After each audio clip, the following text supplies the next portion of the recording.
Are you ready?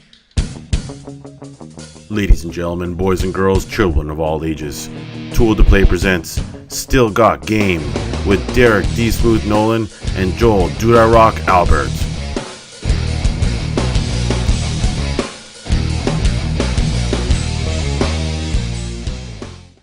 This episode of Still Got Game is brought to you by GoDaddy. Hey now, welcome back, ladies and gentlemen, to Still Got Game, episode 28. Still Got Game is the official podcast of tooltoplay.com. I am, as always, Derek D. Smooth Nolan. And I am not Joel Dude I Rock Albert. No, you are not. So, obviously, Joel Dude I Rock Albert, he's, as he talked about, he's moving out to California, so he's got a lot of stuff coming up the next couple weeks. So we went to the bullpen, and we have Tiffany Electrify Nolan here as my co-host. Up from the minors? Yes, as my co-host this evening. So she will be essaying the role of Joel Dude I Rock Albert, but in a much more feminine way. Yes, I'm not quite as handsome as he is.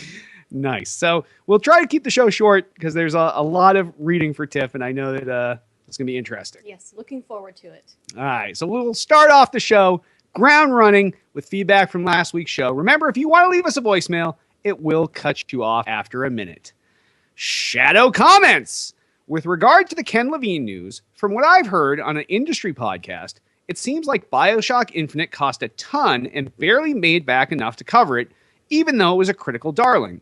The company couldn't keep all those people on after the game was done, as per usual with most big games lately, and so Irrational was going to be shut down anyway, so Ken took that opportunity and acted as though it was his choice and he was culling down to 15 when it was really shut down anyway and he was just figuring out his next move. That's one way to look at it, and I'm not sure who the industry people are that you were listening to on the podcast, but on their part, it's probably simple conjecture, like we do on these things. You look at the facts. Now we know Ken Levine. We've met him before. He's a local guy out of Boston here. There's a lot of speculation involved, but yeah, you're right. Big games always have, at least as of late, have had major layoffs afterwards. Because it's too hard to, once you've invested all those bodies in development, you don't need 700 bodies after a game's released. Right, and you're spending all that time developing those games, and you kind of hit that lull after it's released. You have kind of your support staff that stays around and helps out with things, but most of the time you're kind of in that support mode, and you're not really ready to ramp up development for a new game just yet. Yeah, so I could see this both ways. I don't doubt that there's a little bit of this and a little bit of that, and neither. It's not black or white in this case, but I don't think that Ken Levine was out there looking to pull the wool over anyone's eyes. I think he's a good guy. He's a genius mind. He's doing the writing the movie script right now. He's doing the Logan's Run script for the remake of that. So he's got a lot going on, and I'm excited to see what comes out of the new pared down Irrational games or whatever next. Take-Two. Yes, directly through Take-Two or whatever they're going to rename the studio or whatever. So, all right. Next, Sarah comments. I love your podcast. I spend most of my commute listening and find myself laughing out loud as I drive. Thanks, and keep it up. Well, Sarah, this is so uncomfortable with Tiffany. This is usually when I feel like you just made up Sarah. Like sometimes I feel like you just go and you randomly find these comments just to make yourself feel better. Oh. So Sarah's like a real name. It's not like Sarah 502 or anything like that. So where exactly did Sarah come from? I don't know where Sarah hails from, but Sarah's comment came in via email, and I'm glad that Sarah enjoys our podcast. I'm secretly Sarah. Oh my gosh. I'm just kidding. So, Sarah, maybe you were more looking for Joel Dude I Rock Albert today. I can't really see that as a possibility because I know a lot of I get the hair, it's me. So, I'm glad that I can keep you laughing in your car ride, and I'll definitely keep it up. That's what she said. She said thanks and keep it up. Okay. So you're being raunchy. I'm not going to talk about you keeping it up. I was just saying I was going to keep it up. All right. And last but not least, Saint Nikki comments. I find myself loving each of your shows more than the last. At this rate, I cannot even imagine how balls out sick an episode next year at this time will be. I cannot even imagine how balls out sick an episode next year at this time will be. Thank you for stepping up week after week. Well, it's funny that this comment came in. Again, I think you made this up. Oh. But we were just looking at some old episodes. Was that a couple weeks ago that we had pulled up some of the old podcasts, and we're listening to them, and definitely the quality has really gone up a lot. Like, we're listening to them, and we're like, Derek sounds like, all right, we're gonna move on. Like, you have so much more energy now than you used to. It's all the cocaine. Yes. I would. Yeah. At some point, I'll take a snippet of one of those shows and insert it here. But yeah, the start of the show is more like, "Hey now, welcome back, ladies and gentlemen, to Tool to Type They're really Radio." Funny. It's very slow and measured and mellow. Yes. Now it's more crazy and off the wall and speedy. Definitely the cocaine. Yes. All right. Well, if any of your feedback, give us a call 773-527-2961 or email us at podcast@tooltoplay.com. And we got nothing in site-related news without Joel Dude I Rock Albert here to give us an update. We're going to blow right through that, and we're going to skip on over into what we're playing. Tiffany Electrify Nolan, what have you been playing this week? I have been playing the shit out of Plants vs. Zombies Garden Warfare. Like, I'm so addicted to the game. I play any moment that I can. I love it. It's just a fun game. It's not super competitive. You can just hop on, play a quick match, earn like crazy amounts of points so that you can buy new sticker packs and unlock new characters and weapon skins and all kinds of other things. So I love it. If you haven't had a chance to play it, I highly, highly recommend it. It's even really fun to play with your kids. Like, I even played, for the first time ever, played an online game with my son.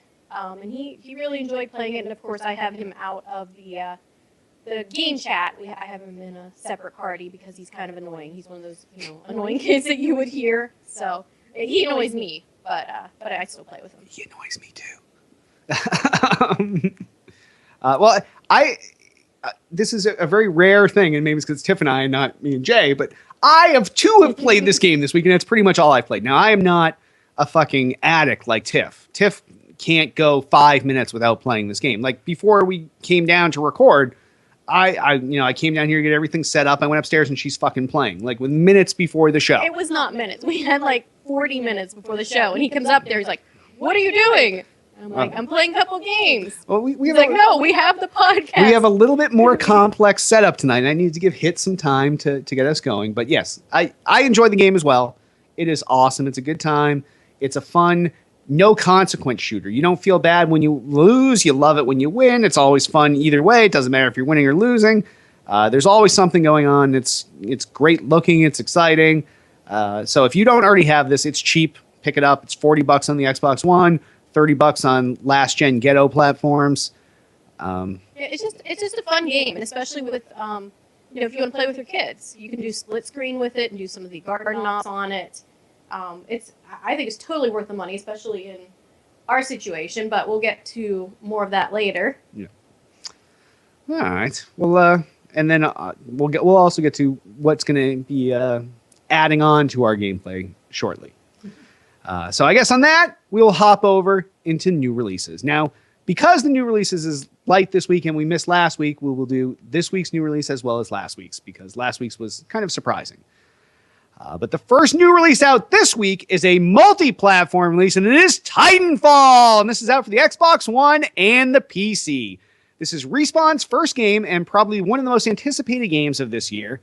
In case you missed the beta or been living under a rock, it's a futuristic FPS with wall running and little jetpacks and giant mechs called Titans. It is fucking epic. The game is multiplayer only, but does feature a slew of modes and maps, and it has kind of this weird multiplayer campaign sort of mode that you can play along with your friends, and you pick one side or the other, and actually unlocks new Titans in the game.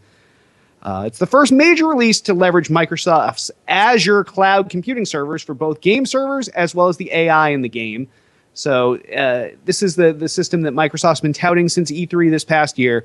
This is distributed computing. Everybody's on a dedicated server, and all the little AI bots in the game are not coming from my console. They're not coming from someone else's console. They are all being computed, and they're picking what they're going to do and who they're going to attack in the cloud. So it's a great use of the Azure system. Early review scores have been in the high 8s and low 9s, including a couple perfect scores. This game's going to be the tits. That's all I can say. Last gen pussies, you'll get this game in 2 weeks on your Xbox 360. But everybody that's current, that's not living in the past, this comes out. If you're watching us live, it comes out tomorrow. If you're listening to the podcast or watching on YouTube, it came out yesterday. But either way, you should fucking have this game. I can't fucking wait. Ditto.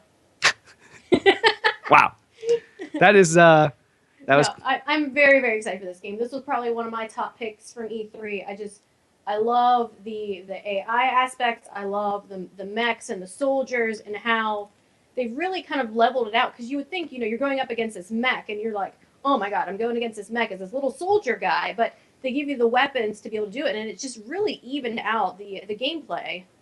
So yeah. I'm super, super excited for this. I cannot wait. And for those of you that haven't tried it, even if you're not someone that's a great shooter player, the game has enough twists to it in the way that they've designed the gameplay and the way they've balanced the game that even a new player can find enjoyment in the game. If you're not someone that's good at driving the giant Titan, well, you can be running on the ground. You can have the Titan either follow you or defend somewhere. If you're not the best shooter player, you can. There's guns in the game. Yep, that would be me. That allow you. Pistol. The smart pistol allows you to the smart pistol. Lock in and shoot people, and it's definitely not a skilled weapon, but it makes the game fun for people that are less skilled and don't have the dexterity. That's there's also the ability where maybe you're having trouble killing pilots, which are the other humans playing your game, but there's plenty of the AI bots that you can kill that help your team score. So no matter how you want to play the game, and even if your team loses, at the very end, your team loses, and now you still have a little objective you can do, where you got to get on the ship at the end and wait and escape on it. So there's always something to make the game fun. It's kind of the same way Plants vs. Zombies is fun, whether you win or lose. Titanfall's the same way. Now, granted, everybody loves to win, but there's at least a little icing on the other side of the cake, too. You flip over, I dropped my cake on the floor, but look, the bottom's frosted, too, and it's fucking delicious. So, yeah, all definitely looking forward to that, and that's going to be here in the house. Definitely. And the other new release that came out last week is South Park: The Stick of Truth. And this is out for the 360, the PS3, and the PC. This is the highly anticipated and multiply delayed South Park game from Ubisoft and Obsidian Entertainment. It's an RPG set in the South Park universe and faithfully recreates the visuals from the show. You basically feel like you're playing a cartoon, or at least the South Park cartoon. The game had been delayed a few times, primarily because of the demise of THQ, but after all that was settled away and the property ended up with Ubisoft, they really honed this, and in typical Ubisoft fashion, they just kept delaying it until it was ready and it met their standards, like every other Ubisoft game. It's been getting fucking amazing review scores, high 8s, all the way through the mid 9s.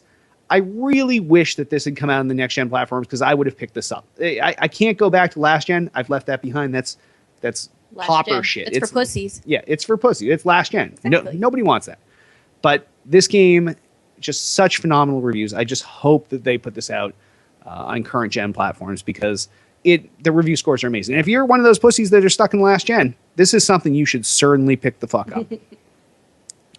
Well, I guess that. Why don't we hop over into gaming news? First story! GameStop raises price of PS4 camera as supplies dwindle. And this is coming from Joystick.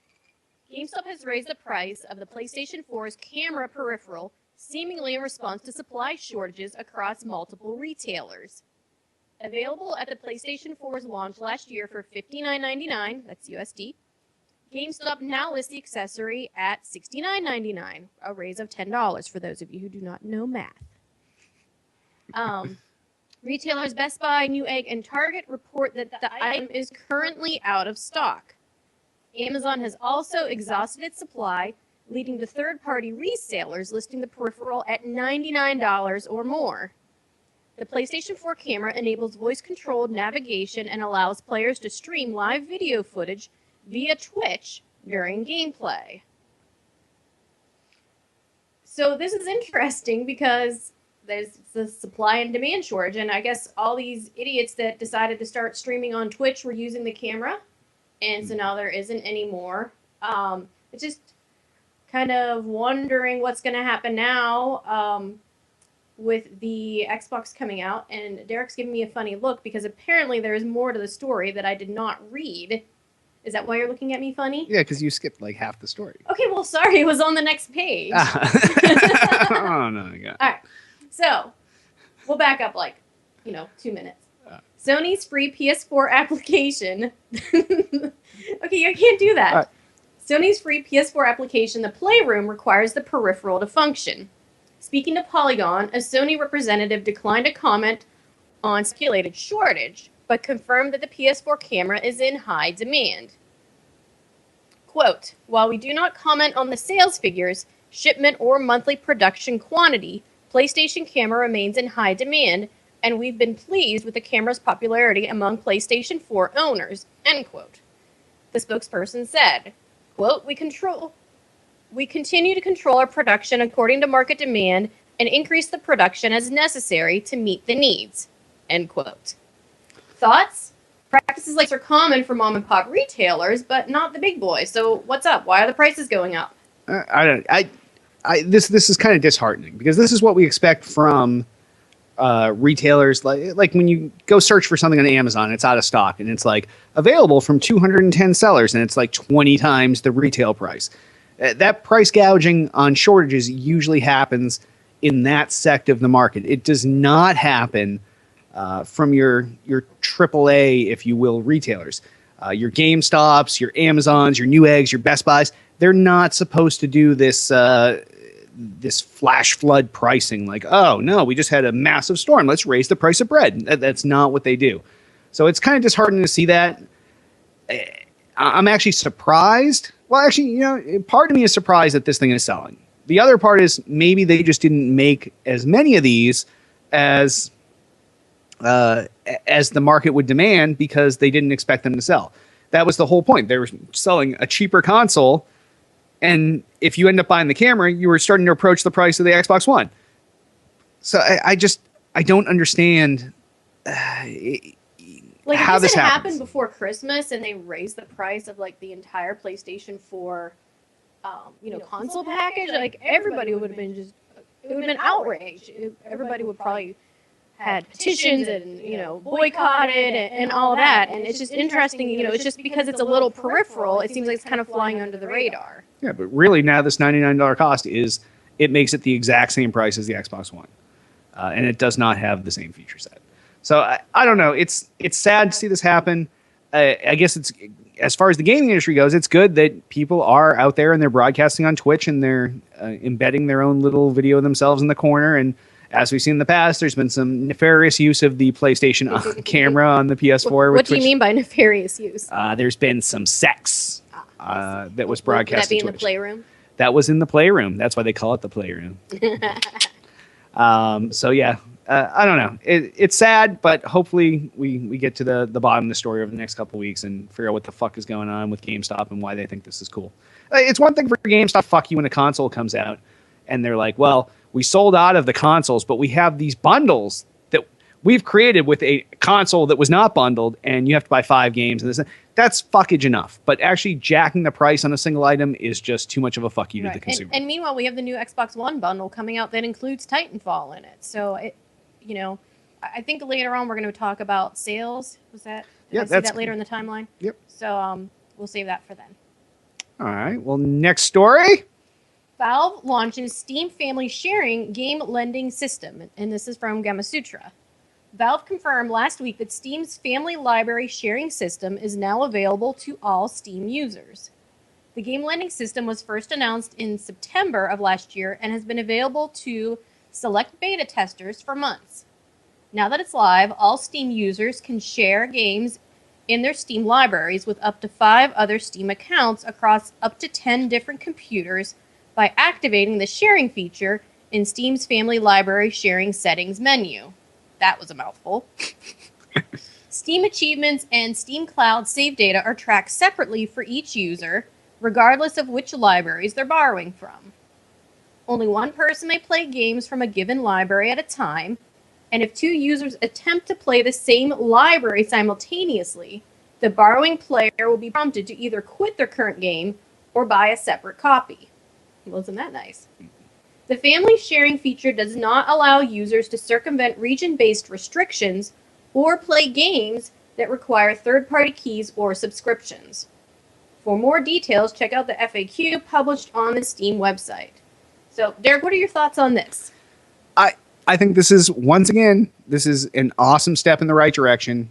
Steam, actually, it was probably Steam that pushed Microsoft's hand in the way that they started to develop their family features, because this was something that everybody knew was coming.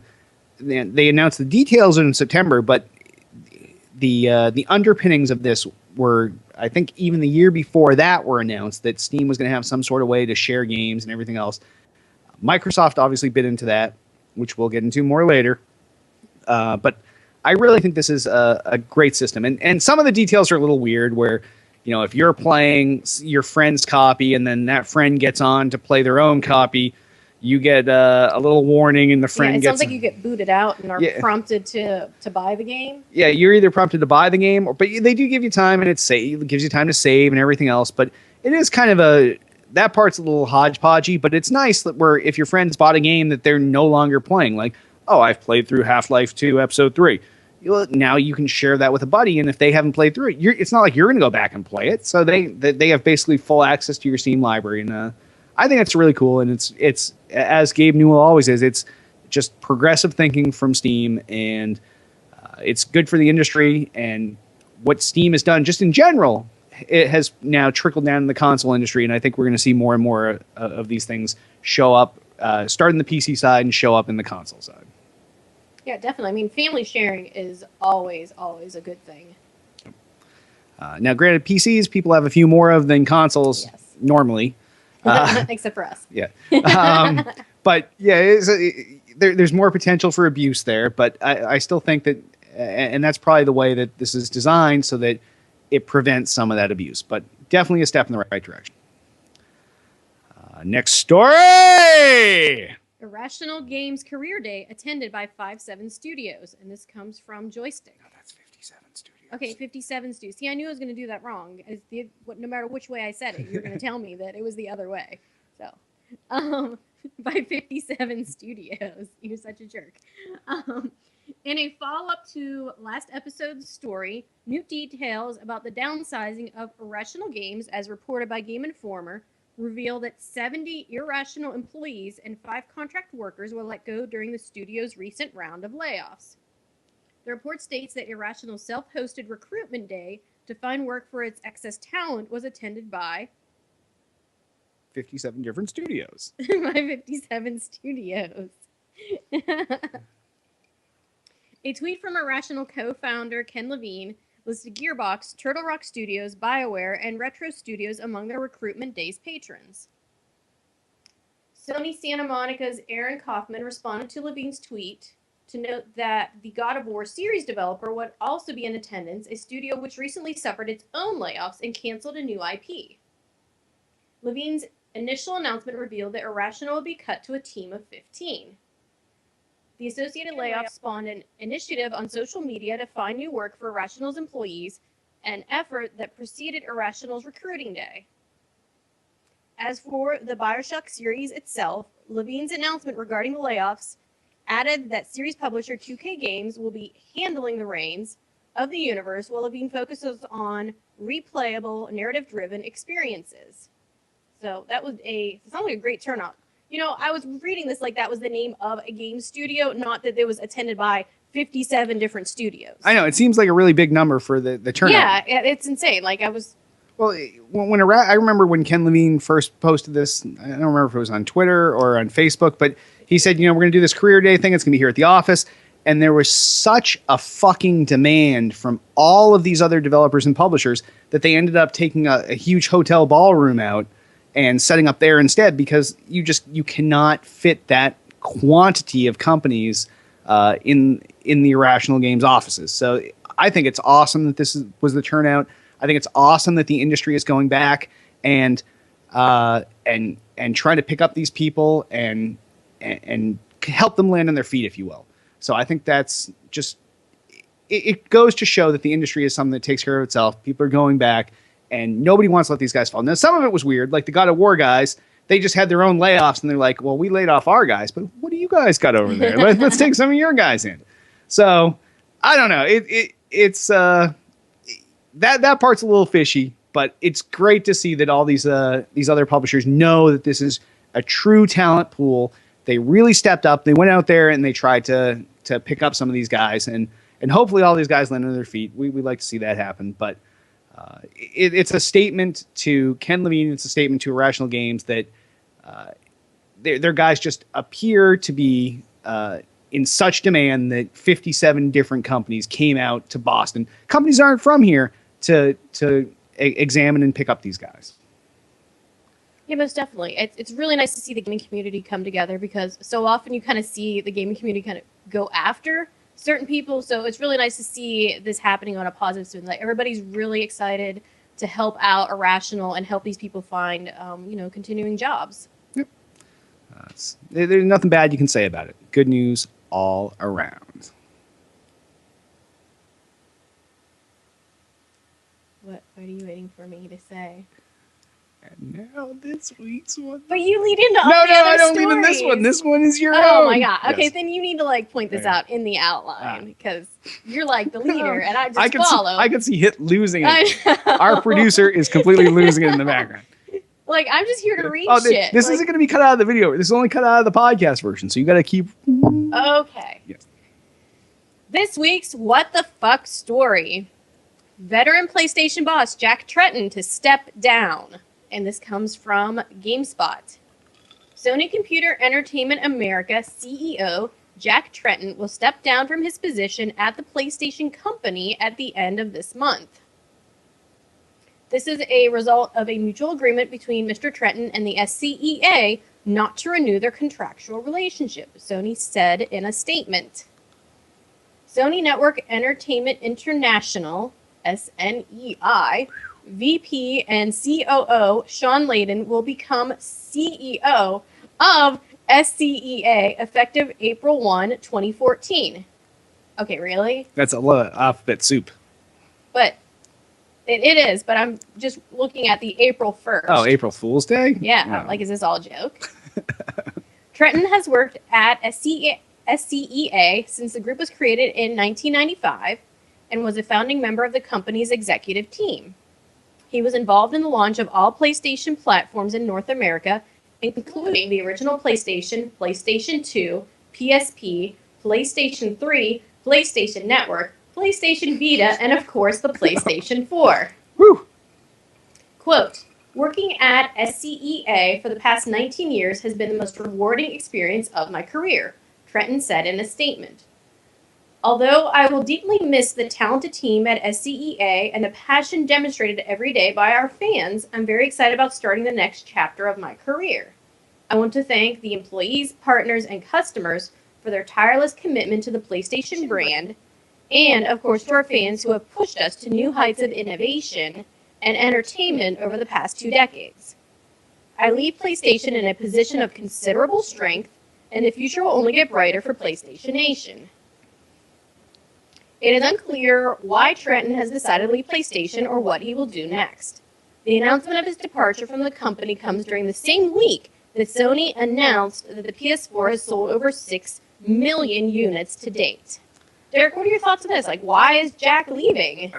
I don't know. Now, Jack Tretton, we've all seen him for years. Obviously, he's been at Sony 19 years. 19 years. That's From the beginning, from when Yeah. Sony came to fucking America to do console shit. He's watched them evolve. Yeah. He has been at the helm. He has driven this ship, and he's done it. They've had missteps, but he's done a damn good job. And over the last several years, we've been fortunate enough at Michael Pachter's party at E3.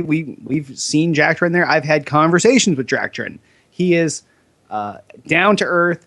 He's honest. He's a decent guy. He's great to talk to.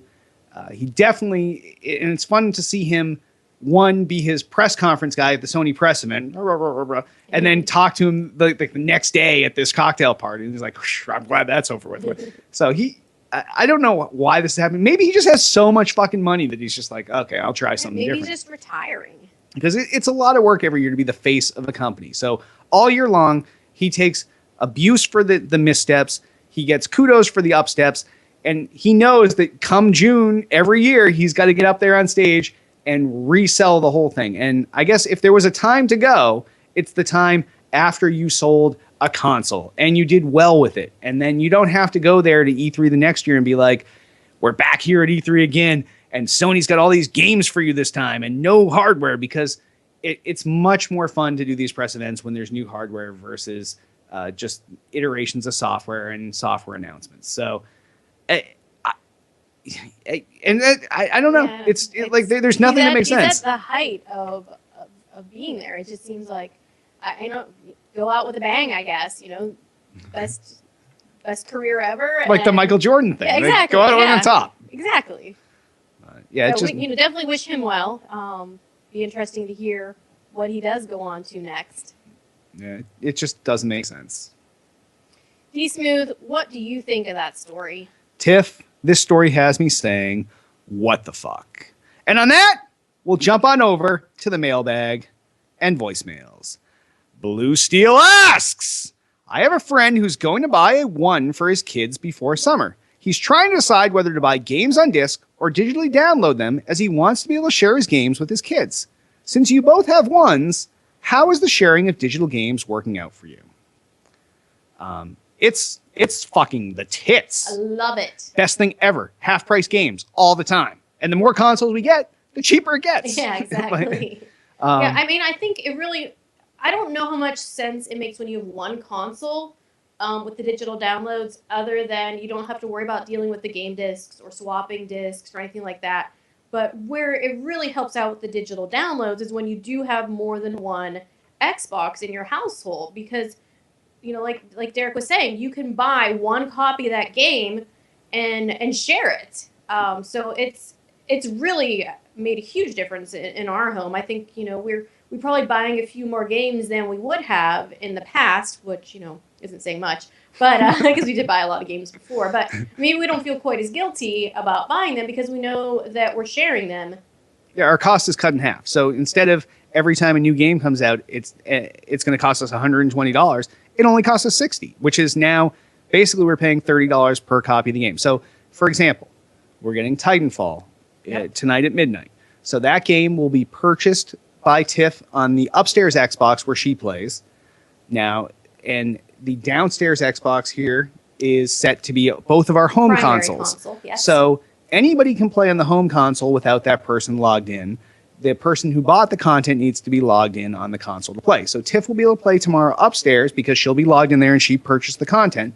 I will be downstairs, and because that content is, this is the home Xbox and that content was purchased by a member of the home, now I can play it here. So we end up getting 2 copies for $60 versus $60 a copy. So literally our cost for games is cut in half for Xbox One titles. I cannot recommend this enough. Now, if you're someone that's new coming into this, you need to think about this because, one, the system doesn't really scale to more than 2 consoles unless you're willing to change your home console all the time. Right. That's a workaround. So let's say here, like prior to this, we had 5 Xboxes in the house. Let's say that we had 5 Xbox Ones and someone wanted to play a title in their bedroom, and you could get around to doing that but by changing that to your home console and letting them play up there, as long as you didn't want to play in one of the other rooms. So at any given time, you can play on the console that you bought the content on, if you are the person that purchased it, and you can play on any console that's set to the home console, but that can only be one at a time. So you're basically getting 2 for 1. It's a little more difficult to slide around and using on different systems. But if you're only going to have, like in this case, it sounds like this guy has an Xbox One himself and he's going to buy one for his kids. So the ideal situation here is his console is not the home console. Make the console for the kids the home console. Buy everything digitally, and then once you purchase something, go download it on their console. You don't need to be there. You don't need to be logged in, and they can play anything that you've purchased there. And of course, if there's parental issues, there's all the parental controls you can set, age limits and all that kind of stuff. So don't sweat that, but that is definitely the way to go about this. Yeah, definitely. I cannot just rave about it more than it's so nice because before we always had to buy 2 copies of every game, and it's just so much easier now. Yeah, and cheaper. Yeah, and cheaper. Exactly. All right, so I think resounding, we don't do discs. So No discs. we would not recommend that to anyone else. Even if you don't have, you know what? Fuck that. Even if you only have one console, do you want to fucking get up after you've had like 30 bong hits or 10 drinks and like stumble over your console, take a chance at like falling into your TV or snapping a disc in half? No. Are you speaking from experience here? All right, I'm not saying I've watched Tiff break discs this way, but Okay, maybe once. so it's definitely safer for you. It's just sit on the comfort of your couch and change games that way. But even if that's not the case, it's just win-win. So all digital all the time. Next, Altius asks, although exact numbers aren't in, it's speculated that PS4 has sold 5.3 million units versus 3.6 million Xbox Ones. Do you feel this is indicative of what's to continue in the near future? Now, as a caveat, Altius sent this question in 2 weeks ago when we fucked him over. So these numbers are now, they've been a little more dialed in. It's approximately 6 million PS4s, approximately 4 million Xbox Ones. So we'll still handle your question. It's about the same ratio. So Yep. Is this indicative of what's going to continue in the near future? What do you think, Tiff? I do not think so. I think a lot of people were waiting for Titanfall to come out to see what the reviews were because, Titanfall is really the next gen FPS for the Xbox One. So it'll be really, really interesting to see what does happen over the next month. I have a feeling Xbox One is going to catch up. Oh, that might be a strong statement. I don't think it's going to catch up, but I think it's going to narrow the gap. I think that this may have been the inflection point for a lot of customers waiting to pull the trigger until there was some must-have content for them. Because really, the out of the gate first-person shooters, if you're a first-person shooter guy, you could have already had Call of Duty Ghosts. You could have already had Battlefield on something Right. else. This is really your first exclusive console title. And even then, granted, it's coming to the shit platforms, last-gen, old-fashioned stuff. Granted, Moses, I'm going to play this on my Xbox 360. It's coming to that shit in 2 weeks. But really, if you want to play it next gen, this is the way to do it. This is the only way to do it. And there's no way to play this on the PS4. And there's no currently compelling content coming for the PS4. Now, granted, we've talked about this before. There are games coming out for the PS4, but they're not to this scale. They don't have this buzz around them. I think this game is a system seller. Speaking of system seller, like Tiff was saying before, there's a version of the Xbox One, the same thing we all paid $500 for. Now you can pay that same $500 and you get this game for fucking free. So if that was your gate, like I need a compelling game. Well, now you get that compelling game and you get it for free. I know. We need to get one. All right, maybe we'll add another console to our house here. Yes, we'll start filling in the bedrooms. Yes, No, we're not ready for that. We're always ready for that. Yeah, well, we're not. But yeah, I disagree. I think that it's going to catch up, if not surpass. Oh, I definitely think it's a sea change. We're going to see some sort of shift in the momentum. I think we're going to see those things come closer together. I don't think we're going to pass the PS4 yet from the Xbox One side, but I think that, and not that we're fans of one another. We have two Xbox Ones in the house. We have one PS4. It's not like we're fanboys of one or the other. We are. She's such a troublemaker. But I would like to see both succeed. I would like to see both do well. And I think that this is really the start of what's going to start the shift and pulling things back together. And then the next major titles that we're going to have, forget exclusives, Destiny is going to be on both. There's going to be all these huge titles that come for both. And then we follow up near the end of the year with Halo only on the Xbox One. So I don't think this is going to be enough to even it up and pull it back. But I would say this is the first chunk, and then we have a bunch of lockstep sales, and then come the fall and Halo 4, or Halo 5, Halo Next, Halo whatever. And possibly the Halo 2 throwback edition, whatever they want to call it. I think that the combination of the new Halo title and Halo 2 Anniversary or whatever it's called, that is going to be the even out point that we're going to start seeing them really come together. And then it's going to be 6 of one, half dozen the other. 1 month you're going to see more PS4 sold. 1 month you're going to see more Xbox One sold. And I think it's going to even out. I really do. I think a lot of people went with the PS4 for the holidays, and now I think is the time that the Xbox One is going to start catching up. Well, I guess time will tell, and As long as Joel Dude I Rock Albert is still in the process of moving, Tiff will be here to have to defend her shit the next couple weeks. It's like the Jesselnick offensive. Defend your tweets. So we'll put her on the spot week after week, and she can comment on the... we'll include those numbers every week that I'm here. Yes.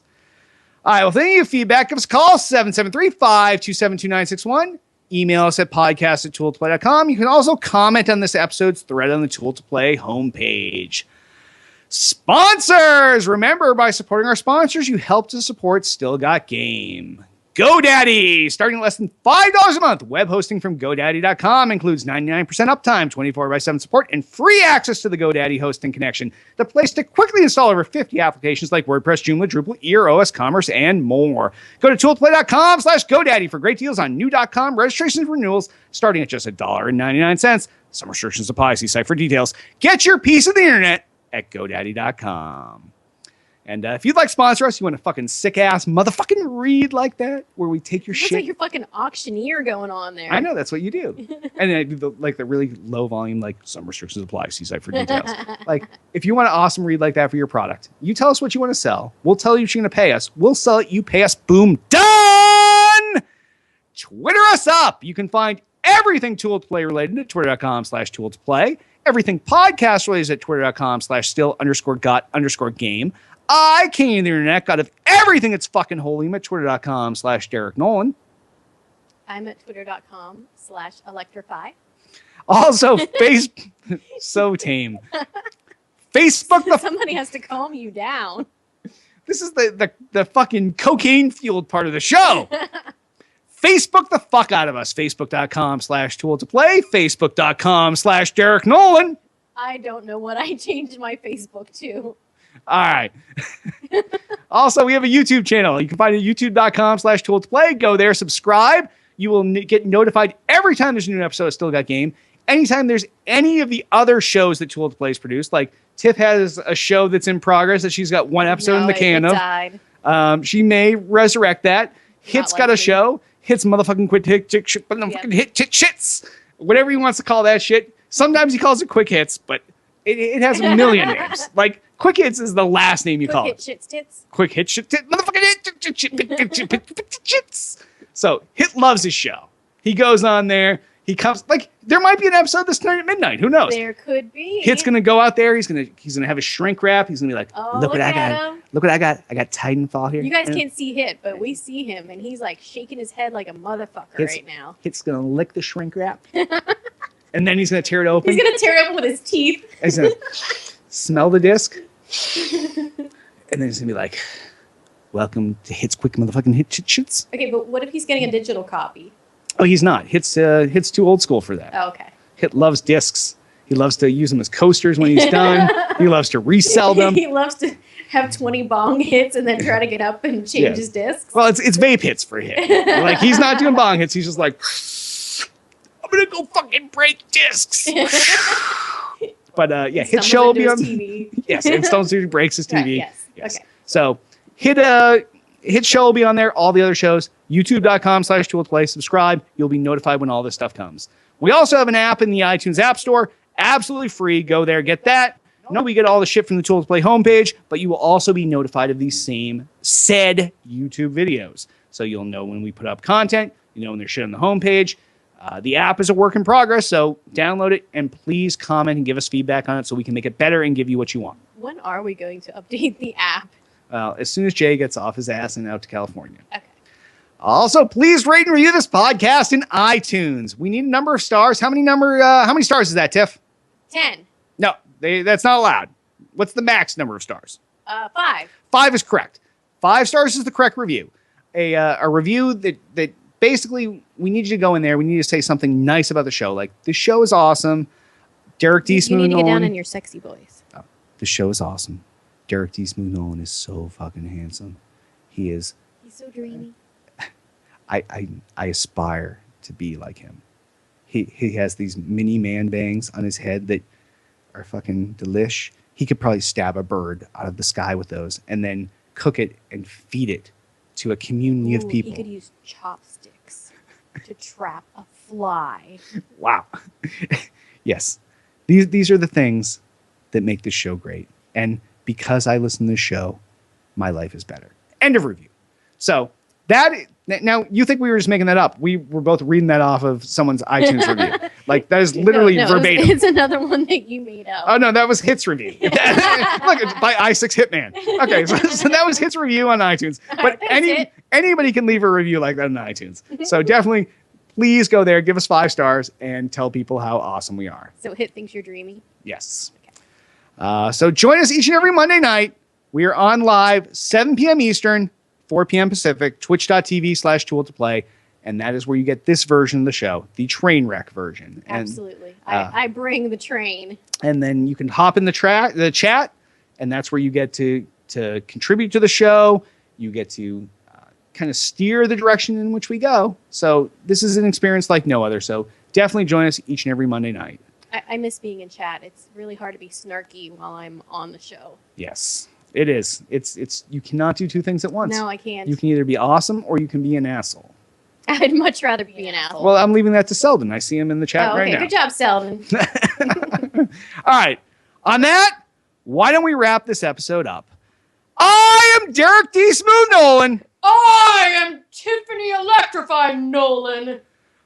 That was fucked up.